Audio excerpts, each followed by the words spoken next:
दर्शने भवात्माओ तुमकुर नंदु नानु तुमकुर इन नवने नानु निमवन अगिदे नानु निमवनु नानु निम्बावन आगी गोतेना।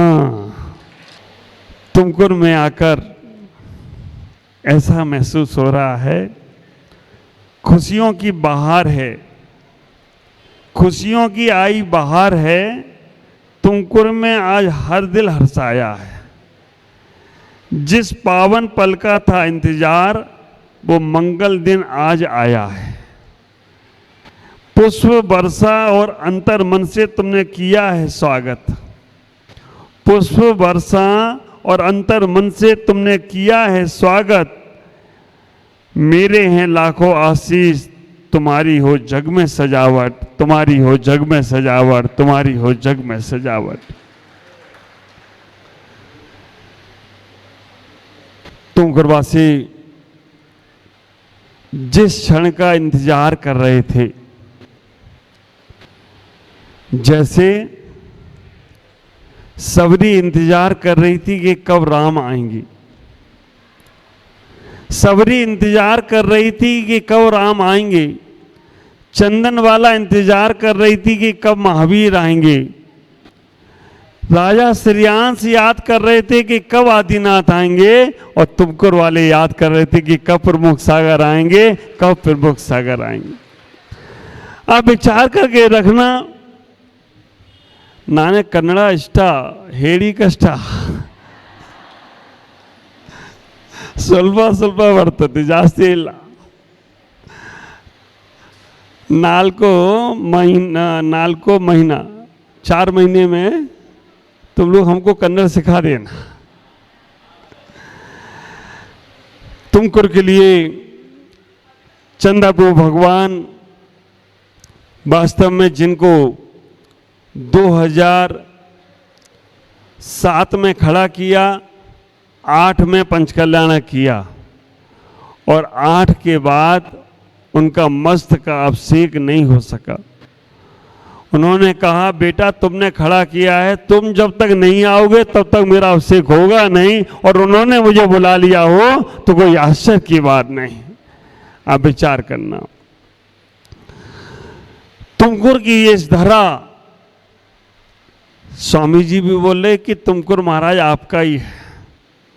तुमकुर नाने हिंदी भी बोलेगी, तुमकुर मेरा घर है। पूरे कर्नाटक में कितनी भी समाज हो, लेकिन तुमकुर मुझे अपना घर लगता है और मुझे अपने लोग लगते हैं। आप विचार करके रखना, तुमकुर एक ऐसी जगह है जैसे मुझे लगता है कि मैं अपने घर में वापस आ गया हूँ लौटकर अपनी पुरानी बस्ती में, आ गया हूँ लौटकर अपनी पुरानी बस्ती में। सब लोग देख रहे अपनी अपनी मस्ती में, सब लोग देख रहे अपनी अपनी मस्ती में। इनकी ये मस्ती इन्हें मस्त राम बनाएगी, और सच मानो इन सबका एक जरूर कल्याण कराएगी, और सच मानो तो एक दिन जरूर कल्याण कराएगी। आप विचार करके रखना, अपनापन है तुम्हारे अंदर। 3500 किलोमीटर की दूरियां कैसे पार हो गई। आप विचार करना, 3500 किलोमीटर की दूरियां केवल एक ही लक्ष्य, जैसे अर्जुन को चिड़िया की आंख दिख रही थी, मुझे केवल तुमकुर और चंद्रप्रभु भगवान दिख रहे थे और कोई नहीं दिख रहा था। आप विचार करके रखना, बहुत सी बड़ी बड़ी समाजें मिली। रोड पे जब गाड़ी चलती है तो ब्रेकर मिलते हैं, गाड़ी रोकना पड़ती है, लेकिन मैंने सारे ब्रेकरों को ब्रिज बनाकर उसके ऊपर से आ गया हूं, तो कोई आश्चर्य की बात नहीं है। ब्रेकर हैदराबाद का बड़ा ब्रेकर था, वो दीवार खड़ी हो गई कि महाराज जाना ही नहीं देंगे, हमारे यहाँ चलो। फिर चेन्नई वाले खड़े हो गए, पांडिचेरी वाले खड़े हो गए, लेकिन मैंने उन सब ब्रेकरों को ब्रिज बना दिया और ऊपर से उड़कर आ गया हूं, तो कोई आश्चर्य की बात नहीं। इतना ही विचार करके रखना, माता जी ने भी कहा, महाराज जी स्वामी जी ने भी कहा कि पहली बार आया था तो मुनि बन के आया था, पहली बार आया था मुनि बन के आया था, दूसरी बार आया तो आचार्यश्री के साथ आया, और तीसरी बार खुद आचार्यश्री ने आचार्य बनाकर भेज दिया कि जाओ अब तुम जाकर लोगों को भगवान बनाओ। पहले आया था कि भगवान को खड़ा किया है, और आप सही माने वास्तव में कि पहली बार आया था तो भगवान जो वर्षों से लेटे हुए थे, तुमकुर का मंदारगिरी का क्षेत्र ऐसा क्षेत्र था जो कह रहा था मुझे जगाओ। पूज्य तरुण सागर जी का आशीर्वाद आपके ऊपर विशेष है। उन्होंने, आप विचार करके रखना, एक संत के चातुर्मास के लिए उन्होंने चिट्ठी लिख के दी गुरु जी को कि प्रमुख सागर का चातुर्मास तुमकुर में ही होना चाहिए, और 2008 का चातुर्मास, वो चातुर्मास ऐसा सफल हुआ, 7 का चातुर्मास, कि जहां भगवान खड़े हो गए। 2007 में भगवान खड़े हुए थे, अब 2026 में आप लोग खड़े होना है और आपको भगवान के जैसे बनने का प्रयास करना है। इतना ही विचार करना। एक छोटा सा उदाहरण आपको सुना रहा हूं, बड़ा प्यारा सा उदाहरण है। हमारे स्वामी जी और हमारे एमएलए साहब दोनों यहाँ बैठे हैं।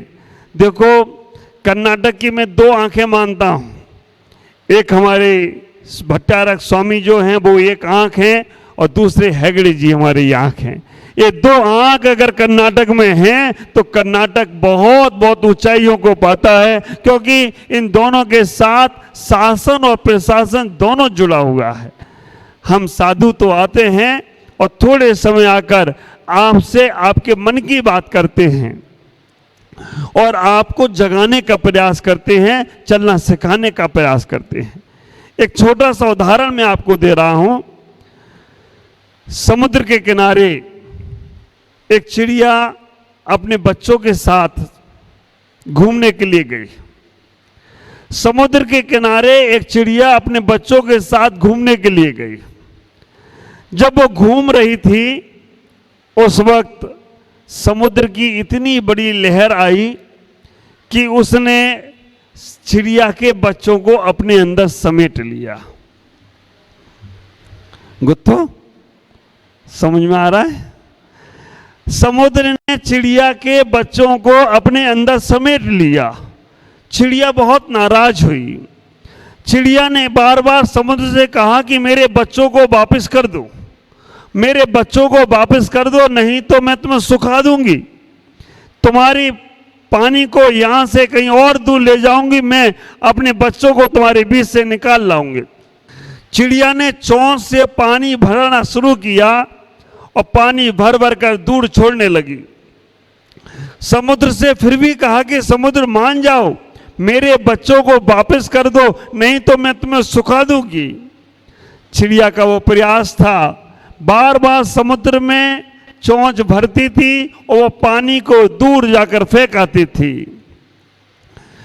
कौवे ने आकर कहा, चिड़िया बहन तुम क्या कर रही हो? चिड़िया ने कहा कि मैं इस समुद्र को सुखा दूंगी, इसने मेरे बच्चों को अपने अंदर समाहित कर लिया है, मेरे बच्चों को ले गई है, मैं इसे सुखा दूंगी। कौवा हंसा। कौवे ने कहा, चिड़िया तेरी चोंच के पानी से ये समुद्र सूखने वाला नहीं है। चिड़िया ने बहुत प्यारी बात बोली। चिड़िया ने इतना ही कहने का प्रयास किया उस कौवे से, सलाह मत दो, सहयोग करो, सलाह मत दो, सहयोग करो, हमें मालूम है नहीं सूखेगा, लेकिन मैं फिर भी सुखाऊंगी। अगर तुम्हें मेरा साथ देना है तो आप विचार करना, मेरे साथ इस समुद्र को सुखाने का प्रयास करो। चिड़िया के साथ कौवे भी लग गए, बार बार चोंच में पानी भरते थे और दूसरी जगह डालते थे। गिद्धों ने पूछा, क्या कर रही हो? समुद्र सुखा रहे हैं, तुम्हारे सुखाने से सूखेगा? सलाह मत दो, सहयोग करो। गिद्ध भी लग गए सुखाने के अंदर। सारे पक्षियों ने जब पूछा तो पक्षियों का झुंड उस समुद्र को सुखाने के लिए लग गए। गरुड़ पक्षियों का राजा था। उसने पूछा क्या कर रहे हो? उन्होंने कहा समुद्र सुखा रहे हैं। तुम्हारे सूखने से सूखेगा, सलामत दो, क्या करो, सहयोग करो। और गरुड़ ने जब ये बात सुनी तो गरुड़ भी उसमें से पानी भर भर कर दूसरी जगह डालने लगा। गरुड़ के देवता विष्णु ने पूछा क्या हुआ? उन्होंने कहा इस समुद्र ने हमारी ही जाति के पक्षी के बच्चों को, चिड़िया के बच्चों को अपने अंदर समेट लिया है और वो वापस नहीं कर रही है, इसलिए हम सब लोग मिलकर इस समुद्र को सुखा रहे हैं। विष्णु ने कहा तुम्हारे सुखाने से सूखेगा। गरुड़ ने क्या कहा? सलाह मत दो, सहयोग करो। और आप विचार करना, जैसे विष्णु जी ने सहयोग किया, पूरा का पूरा समुद्र सूखने के कगार पर था। वो समुद्र का देवता आया और उसने कहा मुझसे गलती हो गई, अपने पक्षी वापस लो और मुझे माफ कर दो। और उसी दिन से समुद्र ने पक्षियों को वापस कर दिया। विचार करके रखना, सलाह ना दो, सहयोग करो। आप ख्याल करके रखना, वो छोटी सी चिड़िया ने सबका सहयोग लिया तो वो पार हो गया और उसके बच्चे वापस आ गए। तो मैं भी यहाँ छोटी चिड़िया बनकर आया हूँ और मुझे आप सलाह मत देना, सहयोग करना तो मैं महामत्स्य का अभिषेक, विश्व का महामत्स्य का अभिषेक बना दूं तो कोई आश्चर्य की बात नहीं होगी। सलाह नहीं, सहयोग करना। आप विचार करना, हमेशा सकारात्मक सोच लेकर आना, कैसे करना है, कैसे आगे बढ़ना है। बाहुबली गोमटेश्वर का अभिषेक 12 साल में एक बार होता है। हमारे मंदारी के चंद्रप्रभु का अभिषेक 18 साल में एक बार होने वाला है। इसलिए सहयोग चाहिए हमें। वो गुल्लिका की जरूरत है, चामुंड राय तो चले गए, हमें गुल्ले का अज्जी की जरूरत है। वो अज्जी का एक भी कलश आ गया तो 18 साल बाद हमारे चंदा प्रभु दूध की धारा में बहकर, दूध की धारा में अभिषेक के माध्यम से आगे से आगे बढ़ जाएं तो आश्चर्य की बात नहीं होगी। मैं आपसे कहना चाहता हूं, तुमकुर ही नहीं, तुमकुर जिला ही नहीं, कर्नाटक ही नहीं, पूरा भारत इस चंदा प्रभु के अभिषेक में यहाँ पर आने वाला है और आएगा ही आएगा। बस आप सबका सहयोग की आवश्यकता है। ख्याल करना, हम सब दूध बनकर आए हैं यहाँ पर, तुम मिस्त्री बनकर उसमें घुल जाना। दूध बनकर हम सब लोग यहाँ पर आए हैं, तुम सब मिस्री बनकर घुल जाना। वो दूध और मीठा हो जाए तो कोई आश्चर्य की बात नहीं है और वो दूध सबको अमृत पिलाने का प्रयास करेगा। पर नींबू बनकर नहीं मिलना, गुत्थो, नींबू बनकर नहीं मिलना। अगर नींबू बनकर मिलोगे हम तो फटकर भी पनीर बन जाएंगे, पर तुम्हारा अस्तित्व खत्म हो जाएगा, तुम्हारा कुछ भी बचने वाला नहीं है। ख्याल करके रखना, दूध में नींबू जाता है तो नींबू का खट्टापन खत्म हो जाता है, लेकिन दूध फटकर भी पनीर बन जाता है और कीमत बढ़ जाती है। इतना ही विचार करना, अगर धर्म में हम चीनी बनकर मिलने का प्रयास करेंगे तो हमारा जीवन और मीठा होगा। मैं तो ये कहना चाहता हूं, चीनिया ना बन पाओ तो कोई बात नहीं, पानी बनकर भी मिल जाना तो भी कीमत में तुम्हारी दूध जैसी कर दूं तो कोई आश्चर्य की बात नहीं है। अगर तुम पानी बनकर भी सामान्य रूप से भी इस वर्षा योग में हमसे लोग पूछे, अहुली भाई, हमसे लोग पूछे महाराज तुमकुर में समाज है क्या, तुमकुर में कितने लोग हैं? अब विचार करना, मैंने उनको एक जवाब दिया, तुमकुर में हर आदमी 100 आदमी के बराबर काम करता है। हर आदमी उत्साह और उल्लास के साथ काम करता है। हर जगह समाजों में 2 या 4 काम करने वाले मिलते हैं, लेकिन यहाँ पर हर आदमी एक नया काम करने का कीर्तिमान करता हो तो कोई आश्चर्य की बात नहीं है। और सबसे बड़ी बात, जिसको जो सौंप दिया गया काम हमको लाने की जिम्मेदारी पारस भाई को सौंप दी गई। अब आप विचार करके रखना, ये दुकान देखें या हमें देखें, लेकिन हर हफ्ता सैटरडे संडे गुरु जी के पास, कितनी दूर भी रहे, बेंगलोर से 50 किलोमीटर में आपको मंदारगिरी मिलता है और यहाँ से 100 किलोमीटर में गोमटेश्वर बाहुबली के दर्शन होते हैं। बहुत आनंद का विषय रहेगा। मैं सबसे इतना ही कहूँगा, चातुर्मास शुरू हो रहा है और चातुर्मास की शुरुआत 31 जुलाई 1 और 2, वैसे तो चातुर्मास 29, 28, 29, 30 में है, लेकिन 31 जुलाई को हम शुरुआत करेंगे। लेकिन अभी हमारे पास 11 दिन बाकी हैं। 11 दिन में मैं देखूंगा, बाहुली भाई, पारस जी, थोज जी, सबको कमेटी, नागराज जी, सब कमेटी से कह रहा हूँ, समाज से, 11 दिन में देखूंगा। अगर आप लोग मेरा लाभ लेने आओगे तो मैं 11 दिन बाद यहाँ चातुर्मास की घोषणा करूंगा। आया चातुर्मास के लिए। अगर तुम लोग हमें बैठाल के सब काम में लग गए, 10वें दिन में उठाऊं पीछे और निकल जाऊंगा, मस्कब सिंह में आ जाऊंगा और एक दिन में मैं 20-25 तो चल ही लूंगा, कैसे भी चल लूंगा। लेकिन अभी आपका मैं देखूंगा भाव क्या है, चातुर्मास में कितना लाभ लेना चाहते हो।